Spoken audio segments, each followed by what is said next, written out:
Raider Nation, what is going on? Eddie Paskal here, back at the Intermountain Healthcare Performance Center, and thank you for joining us for another episode of Upon Further Review, brought to you by our pals at Coors Light. And for those of you that are watching on YouTube, you see my guy to my left, Jesse Merrick from News 3 here in the desert. And Jesse, it is about that time. It is time to crack open some ice-cold six-packs, previewing what you're going to see in just a few weeks when the Raiders return to work and kick off the 2023 NFL season at training camp. So over the next couple weeks, you're stuck with me. We're going to go offense, defense, and special teams in that order, although my heart would love to go special teams first. I'm sure. But I will respect our process. I will respect our content calendar, and we will bring that up in the rear in just a few weeks. So we begin this week, Jesse, with 6 questions surrounding diving into your offense for the 2023 Las Vegas Raiders. All right. You are our guest, so I will give you, my friend, the first question. All right. So the first one to me, and I think this is one of the more interesting ones.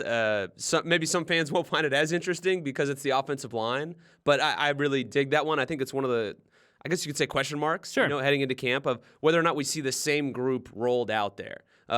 Just in terms of the starters we saw last year, we were going through that. That was obviously Colton Miller at left tackle. We got Dylan Parham at left guard, Andre James at center, Alex Bars right guard, and Jermaine Illuminor at right tackle. Or does somebody else kind of work their way into the mix there? Obviously, Van Roten, was signed. We got Brandon Parker coming back as well. I think the staff is higher on him than most people think. And then also Thayer Munford, Thayer, yeah, who was a rook, played some decent snaps as well. So I'm real curious to see what that side, really more so the right side than anything else. I think that's where more of the competition is going to be. Yeah, and let's just level set real quick, where it felt like it took the Raiders a hot minute to find that starting 5 last year, right? Yeah. When you and I were doing the training camp podcast last year, and also, by the way, we're back. Shameless plug alert. Heck we're yeah, back. let's go. We are back.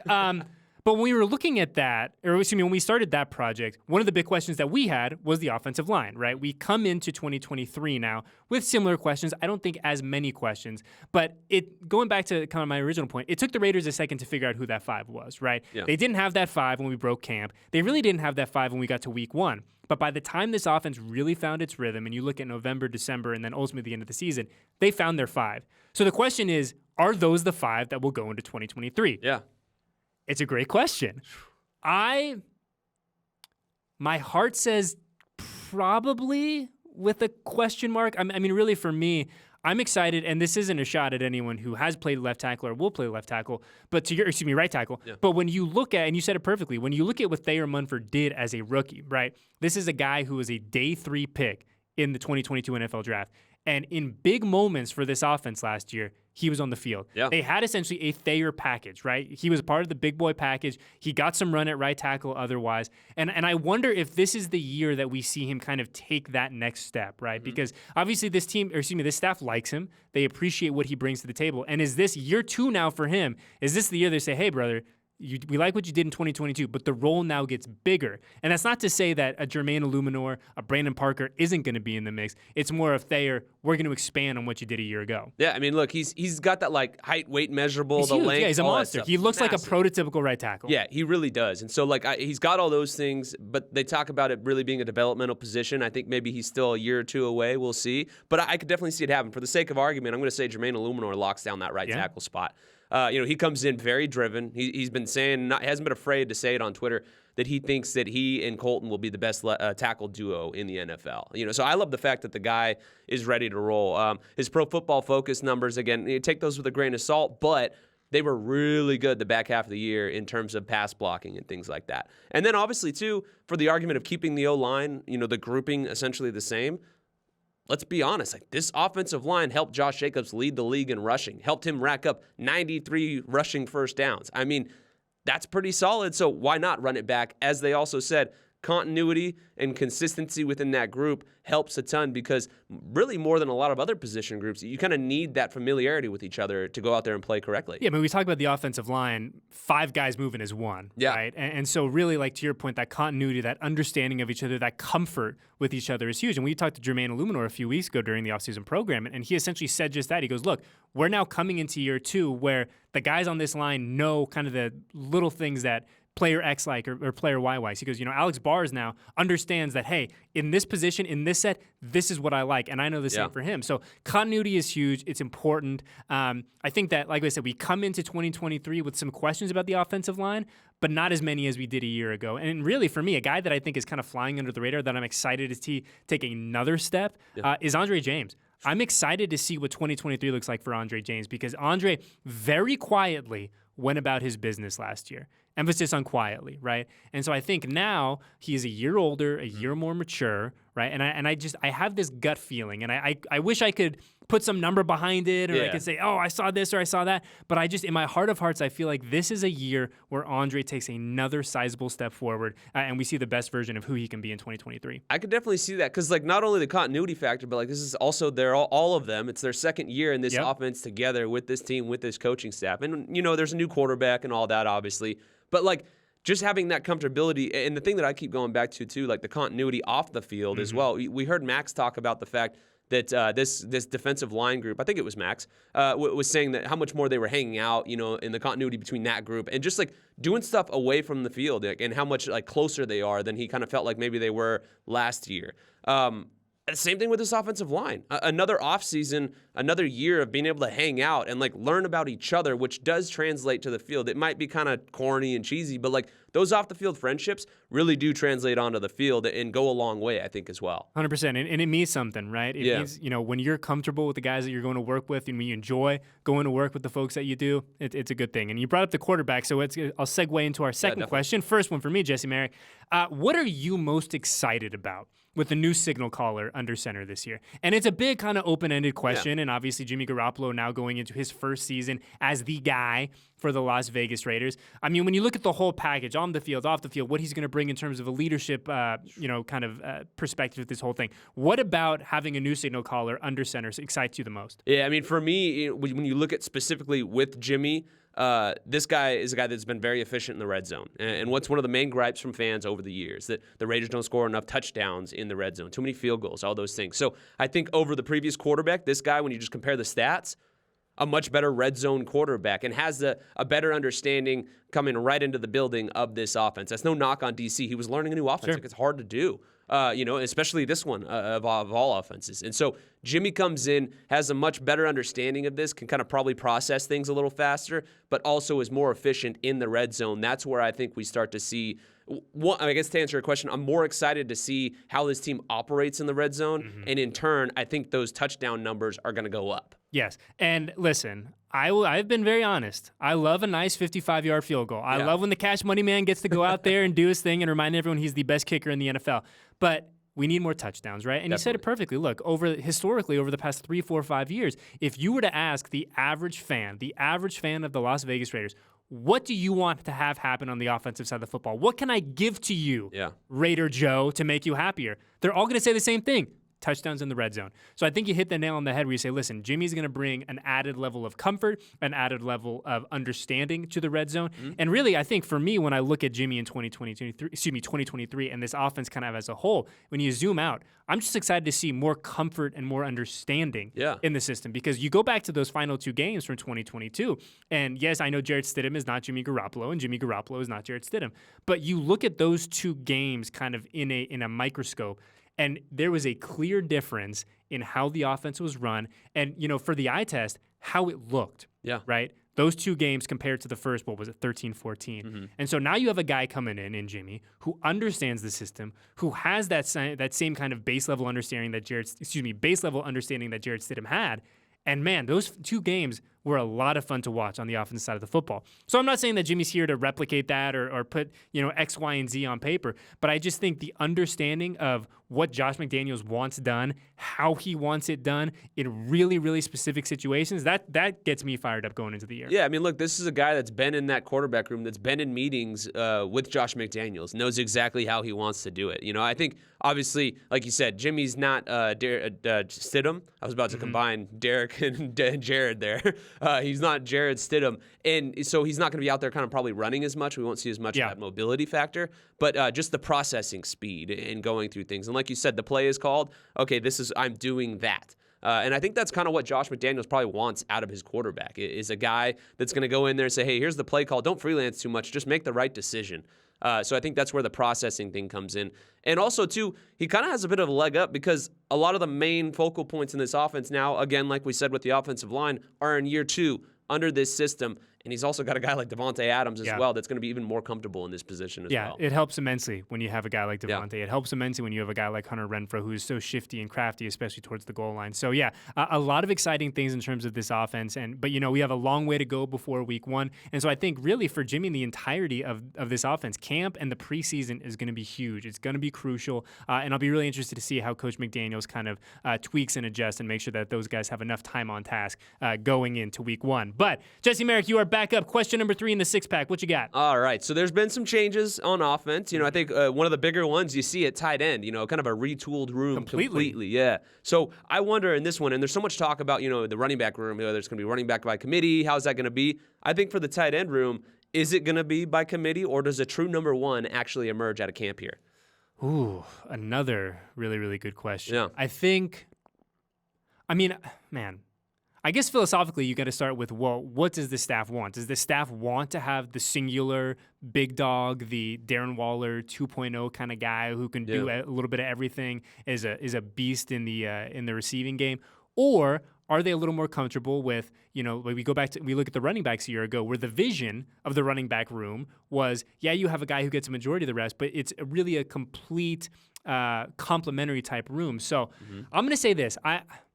I think asking, and I know we're all kind of dancing around the Michael Mayer of it all. Yeah. I think asking a rookie to come in and be your big dog, X amount of touchdowns, receiving threat in the red zone, I think it's just a lot to ask, especially in this system, right? We've heard from so many guys where it takes a minute to get comfortable, especially on the offensive side of the football with what Coach McDaniels wants. Yeah. So I'm going to say perhaps not by committee, but a partnership of tight ends, because you look at this room, right? Austin Hooper, a guy who's had a lot of success in the league. O.J. Howard, a freak athlete. Michael Mayer coming in. Let's not forget Jesper Horsted is still in the mix. So I'm going to say maybe not by committee, but like I said, a group collective effort from the tight ends in 2023. Maybe guys having specific packages. Yes. Yeah. We look at the Thayer Mumford package. Exactly. Right? If I can just, because I got to bring him up any chance I get, the Mariota package. You see guys where NFL coaches are so good at putting their dudes in positions to succeed, right? 100%. You look at the skill set and say, look, this guy might not be the fastest guy in the world, but he's one hell of a blocker. I look at Lee Smith, right, to go way back into the years of yesterday for the Raiders. But Lee Smith was not going to be your offensive weapon out wide, right? But he was one hell of a blocker. And that is what he made a lot of money in the NFL doing. And there is nothing wrong with that. You need to have guys like that. So I think to your point, finding out as we get through camp and the preseason, okay, maybe Jesper Horsted is great at these 7 things. Yeah. There's the Jesper package. Maybe Michael Mayer is awesome at these 10 things. Here's his package. So I think it's going to be very similar to that. I could see them doing something like that because, they talk so much about the offensive line being that developmental position. Tight end is kind of like a mashup of every position but quarterback, really, on the offense, with what they're asked to do. So I could definitely see that. I'm high on Michael Mayer, and obviously we'll dive into that a little bit later here. But, I think we see maybe not by committee. I'm kind of with you. Maybe it's more package specific because look at the investments that they made, with bringing in some vets, in Austin Hooper and O.J. Howard, You noted O.J. Howard, freak athlete. Yeah. That's a guy that's, you throw him out there and you can do similar things to Darren Waller, more in the sense that, they have a similar athleticism type. Nobody's Darren Waller. He's one of the top tight ends in the league. Nobody's arguing against that. But O.J. Howard has the similar speed, athleticism, ability to jump, go up and get the ball, things like that. And we've seen that throughout his career, in spurts. So I think that's maybe where we see him used a little bit more, maybe in that kind of receiver role. And then also Austin Hooper, though, another big-bodied guy that'll go across the middle and make a catch for you, but also not a terrible blocker as well. And then Michael Mayer, who's kind of that more full package. It's just a matter of how soon does he develop into that. Yeah, and I think what excites me the most about this room is as we get closer and closer to camp and we learn more about this room, on paper right now, I think the best part of this room is you have a fantastic balance of vets who've been in the league, who have found success in the league. Not just vets who've been popping around and I was on this team for a year. And no, these are guys who have had a lot of success in the NFL surrounding Michael Mayer. And I think it's, Jesper Horsted, guys like that as well. But young guys and guys who are a little more mature, a little more vet in the NFL. So I think that when you look at this team, or excuse me, this group on paper, it's a perfect group in terms of that balance, and we know we're trying to strike that balance all the time, not only on the roster, but in life as well. So I'm excited to see kind of what this group looks like and kind of how they grow and mature as we get through training camp in the preseason. But speaking of Michael Mayer, oh yeah, God, this fan base loves Michael Mayer, and they should. They should. I am not here to put the brakes on the Michael Mayer hype train at all. I am not here to do that. But my fourth question of our offensive six-pack is, realistically, what should we expect from this kid in 2023? Because to say that he is going to be the second coming of Gronk, he's the next Tony Gonzalez, look, he's got the pedigree. There's a reason the fan base is excited about him. There's a reason that people that know a lot more football than me and you are excited that this dude is going to be a member of the Raiders.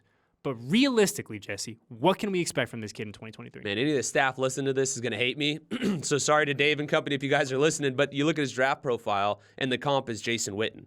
You know, not to put all that proud Raider, hey, Jason Witten. Raiders legend, you know. That's right. And so I think you look at Michael Mayer and the skill set that he has, and there are pieces of Witten's game. I mean, but the kid comes in, you know, already having the blocking chops. He's a willing blocker, which is hard to get guys to do. We talk about it with running backs all the time of like, is the guy willing to block? And so many guys that are young, when they come in and are willing in the blocking game, that's when they get on the field and they start to actually play. I think that's what's going to help Michael Mayer get on the field faster and have more opportunities in the passing game as well, because he is that willing blocker. I mean, big-bodied guy, not afraid to stick his nose in there. Also athletic enough to go over the middle, make a catch. I mean, this kid, if you watch the game when they were out here in Vegas for the Shamrock Series against BYU, like, he was lighting it up. I think he had 3 touchdowns in that game. If memory serves, too, we'll have our stats folks check this out. I'm pretty sure it was the most receiving yards in a college game at Allegiant Stadium. Yeah, I mean, I wouldn't be shocked. You know, the kid was everywhere. I just remember, and I knew a little bit about him before that game, but then watching it being up there, I was just like,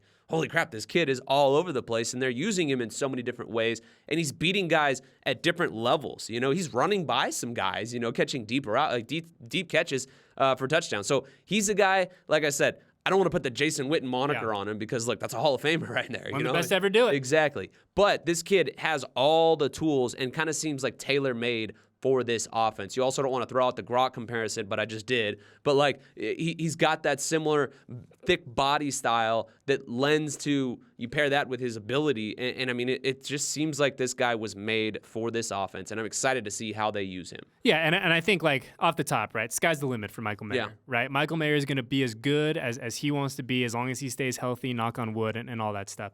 I think when we come into his rookie season, I think realistic expectations are this guy plays a majority of the reps as your tight end. Like, he's your de facto starting tight end. I think it's a little hard to, at this point, say, like, what the numbers are going to look like. Or, he's going to be, like we said, the second coming of Gronk, or he's going to be this, or he's going to be that.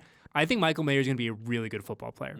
I think that he is going to have an impact on this offense in 2023, whether that is blocking, like you said, a dude who's a beast at that already and is only going to get better now working with an NFL staff, or if that is in some of those kind of explosive, dynamic offensive wrinkles that Josh McDaniels, I'm sure, is licking his chops knowing that he's got Michael Mayer at his disposal now. So I think kind of a cop-out answer, kind of a cliche answer, I think he is impactful in 2023. I think, like I said, he probably plays more offensive snaps than any other tight end on the roster, and I think you feel Michael Mayer's presence by the end of the year. And when all is said and done, and you look back at what he did as a rookie, I think you say, hey, this was a great start. This was a fantastic stepping stone to what he's going to be in 2024 and beyond. I would agree 100%. You know, so many people forget about the comps in terms of specific guys that we talked about. Like, so many people say this is one of those guys that has a high floor. You know, so or is a can't-miss guy. He's a quote-unquote safe pick. You know, one of those guys is going to come in and be just a good NFL player for a long time.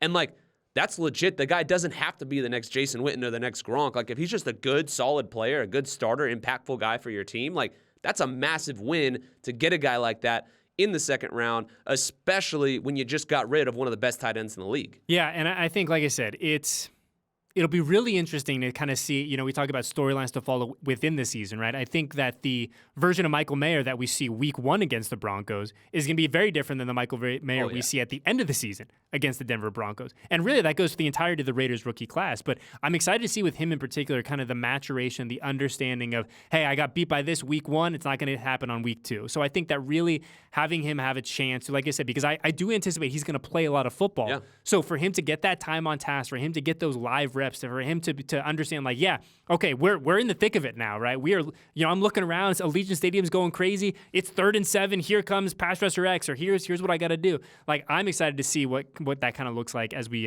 go through the season. But Jesse Merrick, question 5 on the 6-pack. What you got? Well, look, you guys know I was a receiver, so I got to throw at least one of those in there. And we know the top dogs in the receiving core: Devontae, Jacoby, and Renfro.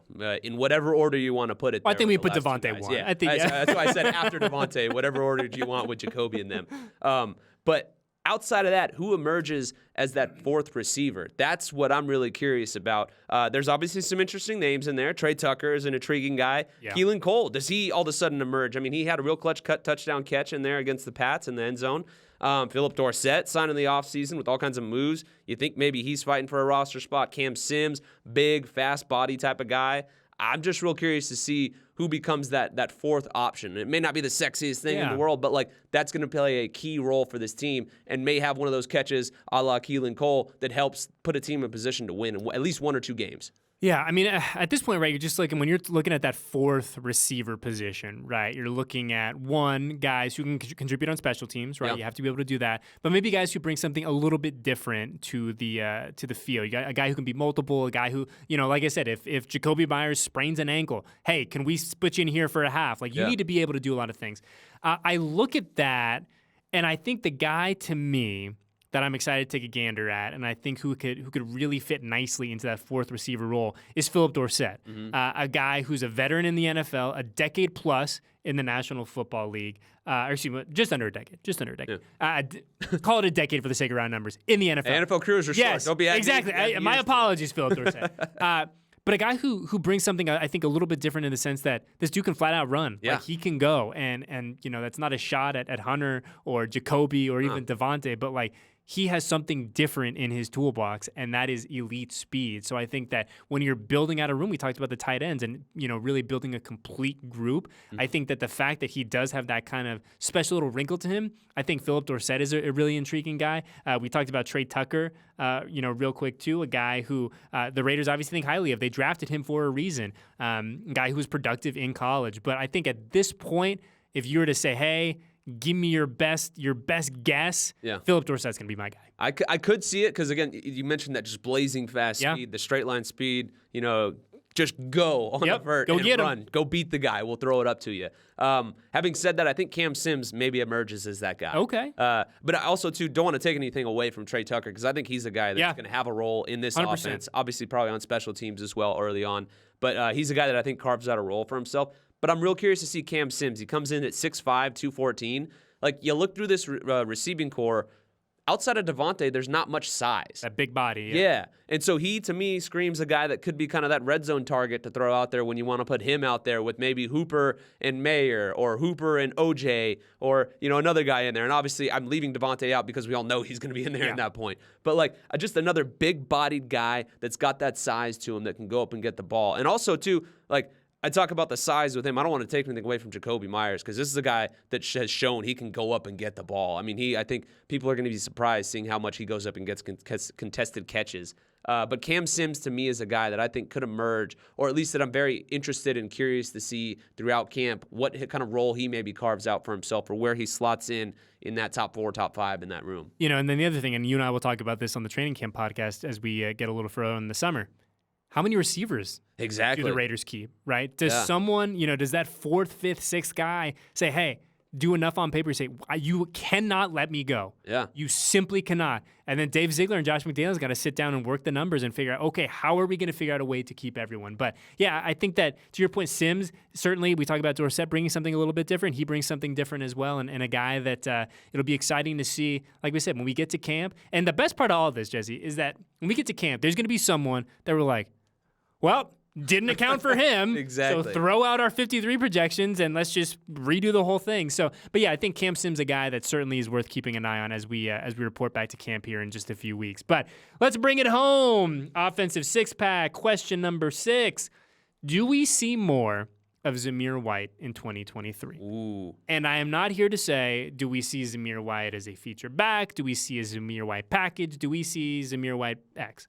Simply put, do we see more of him in 2023?